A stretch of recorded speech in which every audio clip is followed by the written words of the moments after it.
Hi, good evening. This is Leah again from Deltona, Florida, and I'm just taking a look at my towers after a big rain that we had. It's 7 o'clock at night, and we had a pretty big storm come through, but I had checked the weather and we weren't going to have real high winds, so I wasn't worried about my towers. But I wanted to let you know, if you ever did have a storm come through or a hurricane, what you can do with your towers, which is really convenient, is, see, mine are on wheels here, as you can see. I have, my husband built these little wheeled pallets here, and I just take them and I wheel them up right next to the house. You can also wheel them into the garage, or you can wheel them into the house. But I put them right up next to the house where they're protected against the storms, and we haven't had any trouble. I remember one year I had a ground garden and we had a hurricane, and of course it was completely wiped out. But with the towers, you don't have to worry about that. You can even move and take your garden with you. I mean, it's so convenient. Check out my pepper. I love it. I want to eat it, but I'm kind of waiting to see how big it grows because I can't remember what variety I planted. You can see here, I did put a string on my pepper to hold it up. I did that this morning because I was a little concerned that the heavy pepper would pull it down. So I did that, and then this guy here, I put a string on him. I guess it untied, but he's got peppers, and you can tell he's got some more peppers coming. And doesn't my kale look nice? It's really pretty. Lettuce. I have so much lettuce right now. It's wonderful. And cilantro. Here's some more peppers. And my tomatoes, I've been picking tomatoes. I think I have about 20 tomatoes in the house right now. And a little tip with tomatoes in Florida, for sure, you want to pick them just when they start turning red and let them ripen up in your house. I know everybody wants fine ripened tomatoes, but the problem is that the bugs get them. And so for me, that's the easiest way to ensure that I don't have to worry about bugs on my tomatoes. So my lettuce. So I have 3 towers. 3 towers easily feeds my family of 4. We started out with 1 tower, loved it. Got another tower, loved it. Got another tower. So, 1 tower fed us, but we like a lot of variety.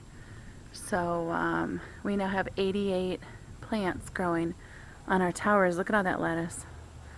And we have people over for dinner a lot, so really it's just having a lot of towers just suits us well. You can tell, look at the rain, it's sort of beat down that lettuce plant, but this one, it looks like it's sort of at the end of its growing season anyways. We've picked off of it a lot. It's grown, it's really tall. Same with this one. So I have more seedlings, and what I'll do is when my seedlings get a little bit bigger, I'll pull this one out. I put the whole thing in a vase in the house with water. Now, I might just eat it right then, but if I don't eat it right then, I'll put it in a vase. It'll live a couple of weeks in the vase and keep growing in the house, because I'll just pull the whole thing, roots and all, put it in the vase, and then it'll only take my little seedling about 3 weeks to produce lettuce. So that's a great way just to get a continuous supply of lettuce. Can you hear the thunderstorm? That's Swiss chard. That's a kale. That kale is really pretty. And this is kind of covering up my bok choy. Remember how I picked my bok choy a few days ago for stir fry? And I have more growing, which is wonderful. There's another Swiss chard. Can you see the yellow squash in there? And cucumber. And we've eaten a couple of cucumbers. There's more growing. And this is a watermelon plant here, and it's growing down to the ground. I had a pumpkin plant on my tower too, and I gotta show you something kind of neat. The pumpkin plant grew, it was in this pot right here, okay, grew off the tower, down through the yard. I cut it off at one point, and now look where it is. It grew all the way around the yard, and there it is, and it's producing pumpkins. There's pumpkins growing on it right now. I can't mow there because of the pumpkins, but who cares? I'd rather have pumpkins. Look at that. All the way out there. I mean, it's called Seminole pumpkin, and I got it from Southern Seed Exchange. And it's just a massive producer. So it's a white fleshed pumpkin. Here's my ground garden, and I can give you a quick tour of that. Oh, and here's my seeds, my seedlings. So I have seedlings ready to go. They're a little small yet, but another few days and they'll be ready to go in the tower and replace some of those lettuce plants that are starting to look like they're ready. But again, broccoli, we didn't get much broccoli again. Like, we have side shoots here, see?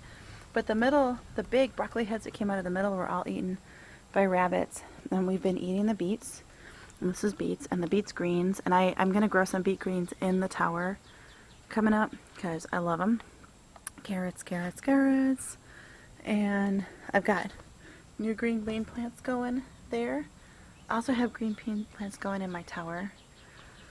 And my tomato here, I ended up, I know it looks kind of unsightly, I tied it up this morning. I didn't realize that it was going to sprawl so much, so I've tied it up so that it won't sprawl. The Swiss chard we've been eating, and my poor little trampled onions.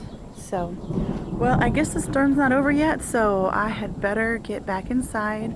But I wanted to give you an update, and I hope you have a wonderful Easter and have a happy Earth Day.